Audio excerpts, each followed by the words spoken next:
Hey, everybody. Welcome back to Sermon Sessions. We're in week, 5 or 6 at this point, and we are so loving this time together to unpack the sermons from Sunday in this series currently, First Response. And last week, Mike preached on first response when God seems silent. Very human experience that we all have, probably more times than we would like. But what was the response? What was the first response from this sermon for each of you? How do you have times of, silence with God? What do you do? Well, I was out of town. There we go. So I was out of town on a pastor's retreat, and we were hiking across Catalina. We had planned solitude and silence throughout. So it was really interesting. So I pre-watched it going into the weekend, and then I listened to the recording. That's what's so great. A lot of people don't know this. So on our YouTube channel, there's like the pre-recorded broadcast, but there's a little trick for the inside community. You can go to Apple Podcasts or Spotify and listen to our in-person 11 a.m. So I listened to that as well. And it's so great because it's longer, there's more space. And I loved how Mike said that, and I'm paraphrasing here, that there's a space in between when we pray, when we cry out to God, when we ask for something, a space between that and when God responds. And the space in between is where faith lives. And I just, that like peeled open this depth of God's silence is something that decades ago was terrifying. Decades ago, I misunderstood. But now, it's a really beautiful testimony. When God is silent, I know, there's something deep and good going on behind the scenes. Totally.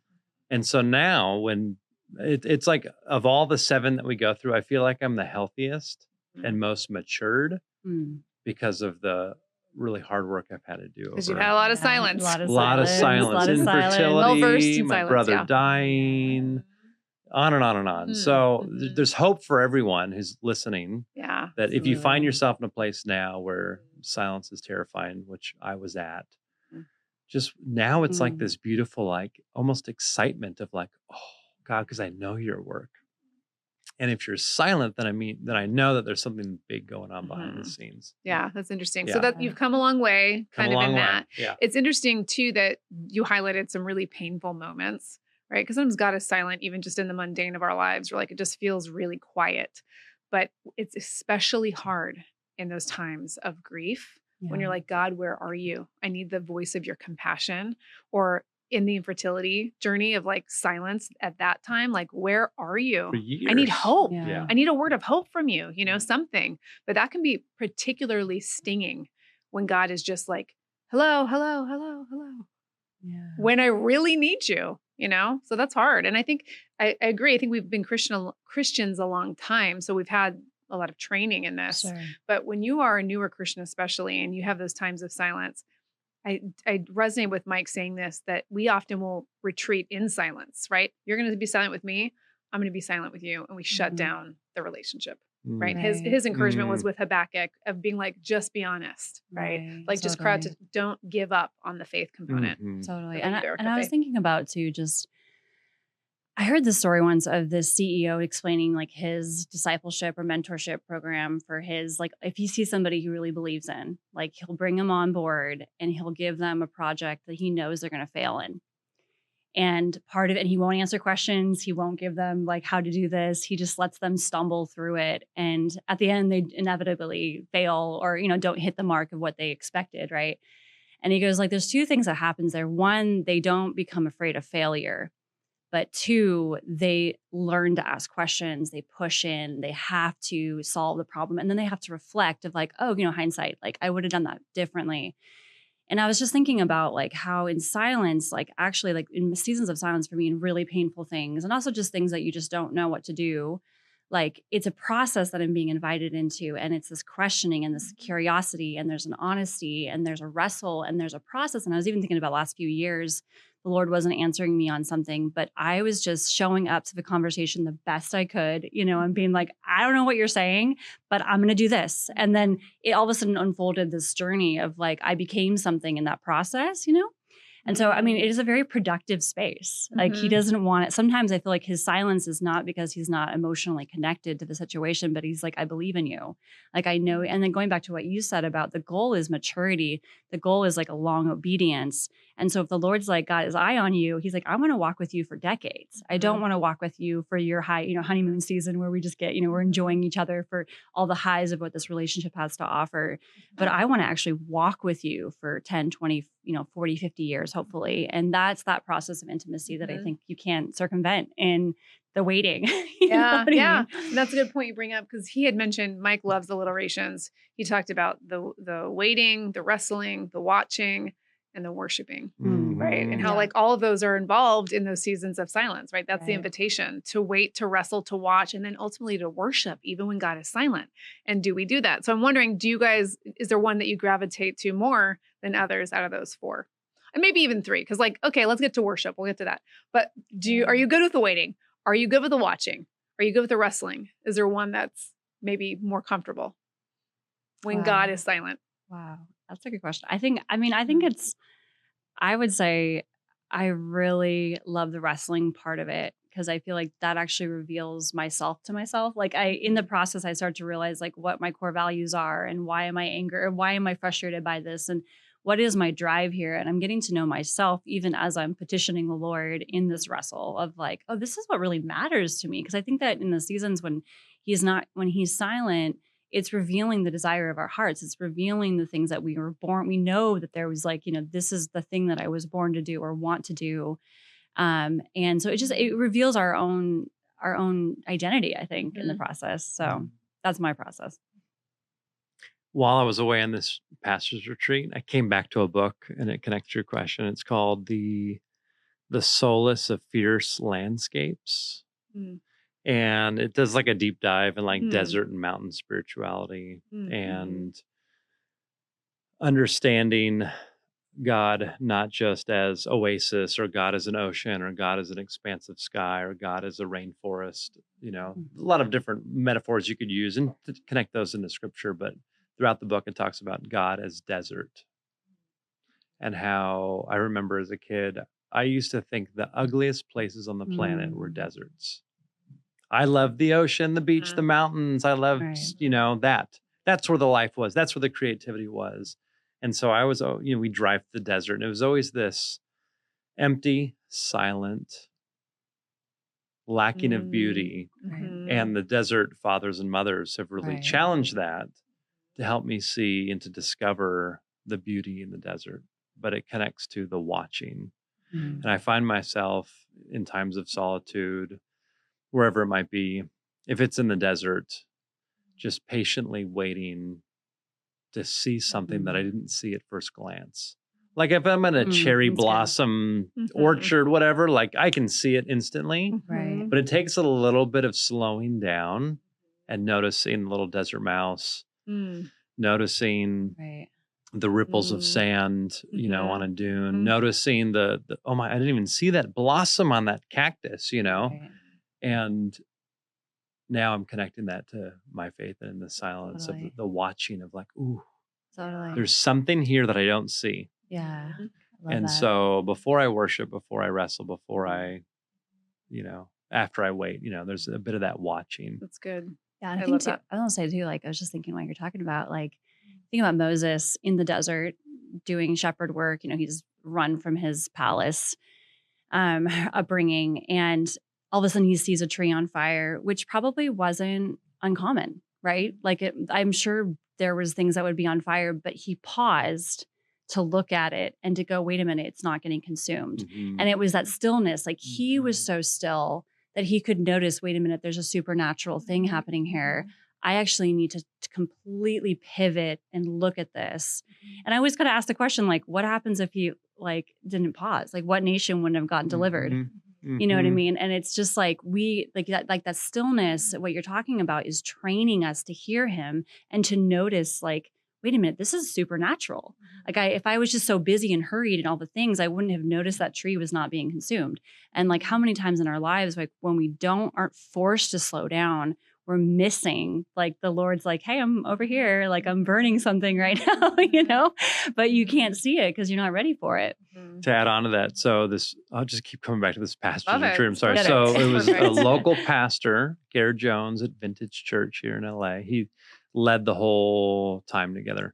And at the very beginning, he brought up that story No And way. he even Mm. said that archaeologists and historians believe that because of the intensity of heat and the dryness in the area, that sometimes things would spontaneously Right. combust, these dry bushes. But what was interesting, that he took notice that it was burning but not consumed. Totally. Yeah. It was burning, but it didn't burn up. So so he took that as an opportunity to say, as we go into this 4-day journey across the island of Catalina, as we spend time in community and in solitude, notice the familiar things Yeah. that maybe are just a little different that catch your attention in a bird song, in the sound of the trees, in the clouds. And so it was a bit of that watching, it was like, oh, I'm gonna pay more attention to the familiar. What I want to, tornado, Right. or I Totally. want, a seat yeah. apart, but God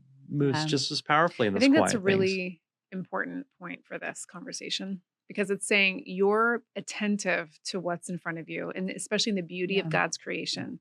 So in those moments where we think that God is silent, isn't God in fact speaking, right? Of his faithfulness, Heavens declare the of his glory beauty. of God. Yeah. It's like, oh, you are speaking. Mhm. I've just maybe Right. not been listening. Sure. Right. There's this, is a Thomas Merton quote that's like, uncrowd my heart, oh God, until the silence speaks. Totally.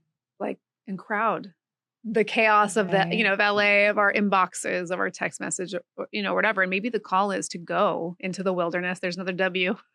Right. Into the wilderness Right. to watch, to wait, to wrestle, Yeah. and Totally. to, anticipate hearing from Right. God, maybe in ways that we haven't heard before. I think we always think, oh, God's going to speak this way. What if God is using other things Absolutely. to speak his truth to us Mm. in those times of dryness? And the Psalms are such a rich Yeah. treasure trove of connecting God's creation to God's character. Yeah. So that's a great place. We go out in the wilderness, open up the Psalms, look at the mountains that speak to his strength, the skies that speak to his faithfulness, and the birds that are soaring, And even on that point, like, it isn't that he isn't speaking. He's just not speaking on the thing that we want him to speak. Right. And I've realized that in my life too. There's times where he's like, I'm not answering that one right now, but I am answering this, or I am giving you direction here. And I just need you to flow with that. And I think that's like that concept of providence, right? Like the hidden hand of God, that he's moving no matter what I see or don't see of him. You know what I mean? Like a Song of Songs, it says like his left hand's behind me. It's like, I can't see that hand, but it's holding me. And that's the anatomy of that chapter is so fascinating, because she's like, your right hand embraces me, but your left hand is holding me. And he can't, like, the bride can't see the left hand of God. And I feel like it's like, there's times in my life, actually, it's been like a devotional prayer that when I'm in a season where he's not speaking about the thing I want him to speak about, I'll just be like, Lord, your left hand's holding me. Like, I just surrender to the left hand right now. And I'm trusting, and I'm just going to, not that I'm saying we don't have a grief. I think grief is like, I really enjoyed like the lamenting and the grief of like what Mike brought up, but there's also a process through where I've learned in the journey with God, well, that's your left hand. Like, this is not you abandoning me. This is, I don't know it. But like, and I've even just like that meditative practice of like, I'll even just be like, Lord, your left hand's holding me. And I'll just visualize it and just go, this situation, putting it at the feet of Jesus, and your left hand is holding me. And I'm just going to FOJ that and just like move on until you choose to. FOJ is an acronym for feet of Jesus. Okay, like, sorry, one of my mentors would always use that. Like whenever I was frustrated and like the Lord was not answering me, she'd be like, Erica, just FOJ that, And so I was just love it. like a bumper sticker, please. Exactly. So when I teach my classes, I oftentimes like we'll put a chair in the room and I'll have people write out like, what is the thing that the Lord's been, to work, or you don't have a question for, just go put it at his feet. Just like let it be somewhere else today, But I mean, yeah, because he is speaking, but he gets to decide what he wants to talk about sometimes, but we got to trust that left hand. That's good.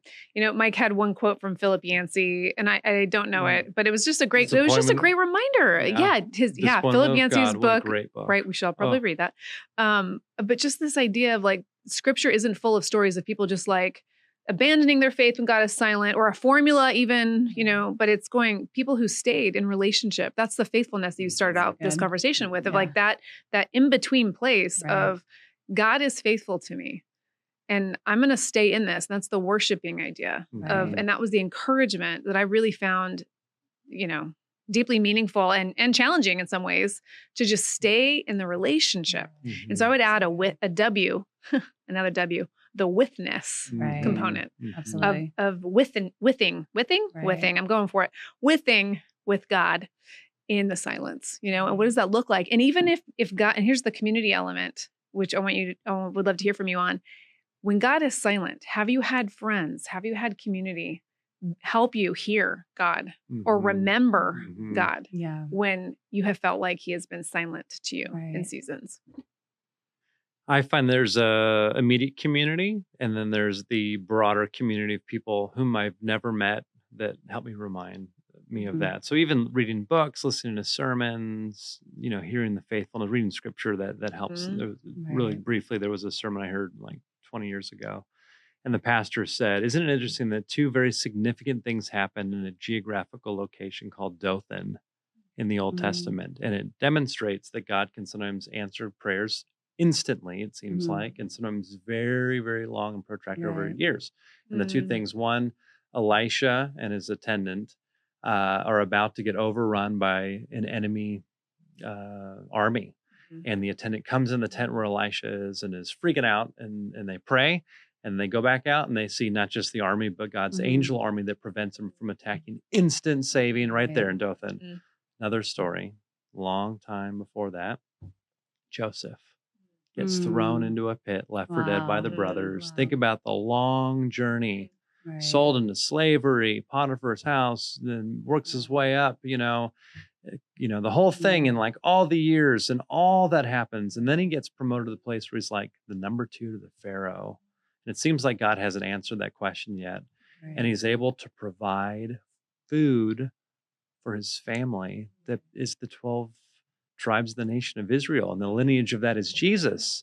And the slow, long, and this pastor said, God answers fast, God answers slow, but sometimes the slow is deeper and more complex and actually has a bigger impact than just the quick, easy answer. That's what causes me to be like, ooh, that's why there's something big going on. If God's silent, there must be something big going on. And Mike actually put this together for me because I hadn't seen this before, but Mike had said that Habakkuk, I hope I'm saying it right, but Habakkuk. That's how I heard it too. So I'm with you. My vote is Habakkuk.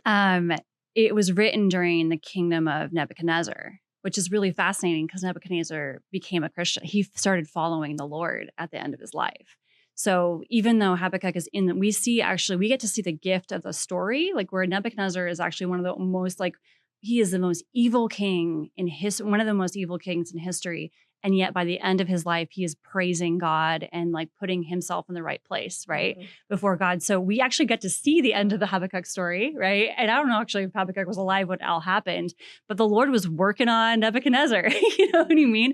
And who is to say that Habakkuk's prayers didn't actually put that fire on Nebuchadnezzar? The Lord's like, okay, I'm going to be sending the answers soon, But it was a slow burn, right? It took 7 years for Nebuchadnezzar to be out in the fields like crazy, for him to finally prostrate himself before God and be like, you're God, not me. And then all of a sudden his life turns around. So that slow burn, man, we don't like it, but like you said, if it is taking that long, it's generally because the Lord's doing something generationally so much bigger than we can even think of. And the understanding our story and the generational story is a huge, I think something we can hold on to as well when we're in silence. That's good. So many great lessons for us in this series. It's phenomenal. Let's keep staying in that relationship when God is silent. Let's wait, let's watch, let's wrestle, and let's worship. Let's continue that. So thanks for joining us. Go to YouTube if you missed that sermon or the podcast live on Sundays. There's that too for Apple or Spotify. And we'll catch you next week.